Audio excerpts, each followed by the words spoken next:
Hello again guys, got another very interesting video for you today. I received this in the mail. This is the Elephone P7000. And the box itself, the reason I wanted to go ahead and do this on camera, it says right here, open the box to get surprised. And while we're going through this, I'll probably give you a little bit of info on the P7000. Not even really sure if it's going to be working here in the States because it does come straight out of China. But I should be reviewing this over on the XDA Developers channel here in the next few weeks. So if there's anything you'd like to know about it, definitely let me know down in the comments.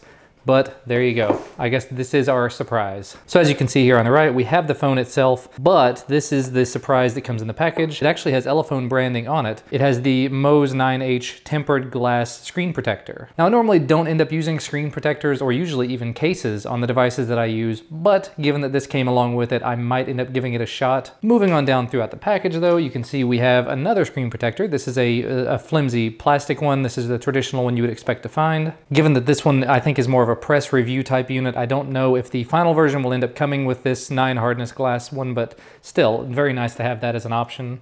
Down in here, you can see we've got some more stuff. What is this? This is looks to be a circle case. Ah, there you go.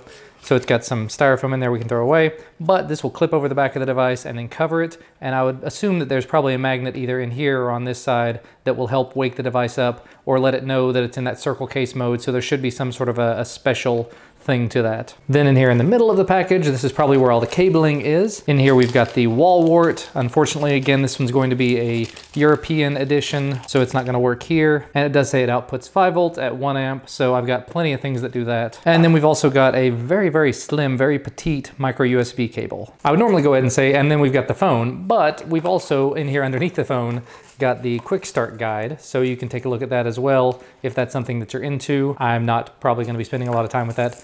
And then a little piece of plastic for some reason. Now that everything else has been pushed off to the side successfully, here is the phone. As you can see here from the additional screen that they've placed on the front, it does come with 3 gigabytes of RAM. It has a Touch ID on the back. There you go. It has a 64-bit Octa-Core processor. That is the MTK 6752 64-bit processor. It's a 5.5-inch full HD display, has a 13 megapixel rear-facing camera and a 5 megapixel front-facing camera, a massive 3,450 milliamp hour battery, and an all-metal frame. In addition to all that, it does have 16 gigs of built-in storage. It has Android 5.0 out of the box. The rear-facing camera has an f2.0 aperture. It does Bluetooth 4, it does dual SIM, and because of all that, I can only assume that this back actually pops off. Yeah, there you go. There's a little fingerprint indentation here. So yeah, I was pretty easily able to take that off, and very, very, very nice to see that this is a removable battery, so you can take that out and replace it if you'd like. And it appears that this has a little bit of a cover over the battery, I guess to keep it from making contact while it's in transit. And then of course you've got your SIM 1, SIM 2, and TF card slot, TF card being the micro SD card slot. So now that I've done that, I'll go ahead and put the back on it. I do like the way that they're marketing all of this, you know, do this for a surprise, open this for a surprise. Even here, keep expecting and be surprised. Now before I even power this on, I'm gonna say it looks an awful lot like something that we're not even gonna bother to name, but let's go ahead and move on and power it on. And there's their custom boot logo.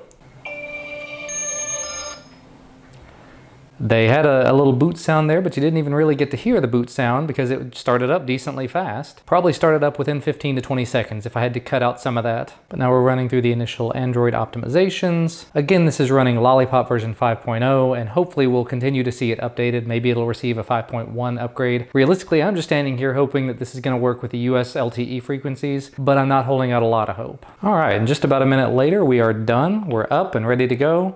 This is what it looks like out of the box, entirely fresh. And I gotta say, it's not the absolute fastest UI I've ever seen, but again, it's probably just starting up. There's still some other stuff going on in the background.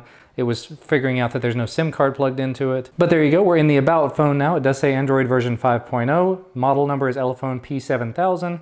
There's your kernel information, your build numbers, your custom build, all of that extra stuff you may want to know. And just from playing with this a little bit, it appears we do have 2 capacitive buttons on here. This would be the back button, and this one I would assume is either the menu button or the browse recent apps button. It appears to be the menu button, but we'll just have to see. Okay, so the recent apps can be had by holding on the home button. This must just be a menu button, which is perfectly fine. But you'll notice that they're not actually marked with anything, so that's interesting to see. All right, it's a little while later, and I've decided to go ahead and stick my SIM card in here just to see if it would work. And if you can see that there, it does say 3G. When I look at it, it says that it has 3G service, it has HSPA, so it's not gonna get 4G, it's not gonna get LTE here in the States. But unfortunately, if I come in and actually look at the SIM related information here, you'll see it says the network is AT&T. It has HSPA as the network type, but it has the cellular network state as disconnected. I tried setting up the APN, I tried connecting to it all manually, but it doesn't appear to be working properly, so I may not be able to actually do anything with it here in the States, but at the very least I can use it on Wi-Fi and I can get a good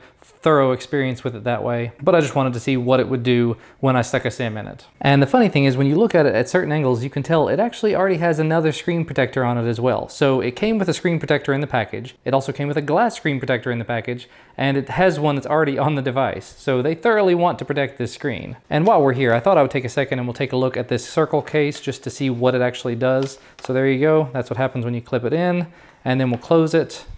And you get a little clock. Look at that, that's nifty. And if I click on it, nothing's gonna happen, right? Yeah. But then I open it back up and we're back. Close it again, and there you go. It must mean the magnet is in somewhere in this area. I would guess where this little bit of a bump is in it, because when I push it kind of close, yeah, it doesn't have to go all the way down on the right side in order to make contact for it to start doing that. So there you go. That's what the circle case looks like on it. Keep expecting and be surprised. So I'll be using this for the next few weeks. Obviously I won't be able to use it as my daily driver because it doesn't do networking here in the US. By the way, a bit of a quick after the fact update. I went back later after recording the video and editing it, and as you can see here, it actually says 3G now instead of just 3G, because I'm kind of dumb. There's a data connection button. I hit that button, I went back in and set everything up, and it seems to be working just fine now. It is HSPA plus only, so if I go back into the status and look at the SIM status again, you'll see it says not roaming, but cellular network state now is connected. AT&T, it said HSPA plus a second ago, now it's just HSPA. One way or another, it is better than not having connectivity at all. So for the time being, I'm actually going to be using the Asus Zenfone 2, which I will also be reviewing over on XDA here in a few weeks. So if you have any questions about either of those devices, let me know down in the comment section below. But that's going to be about all from me for today. Thank you guys so much for watching. Remember to hit the thumbs up button below the video if you like this video, subscribe to receive more videos whenever they become available, and I will see you again next time.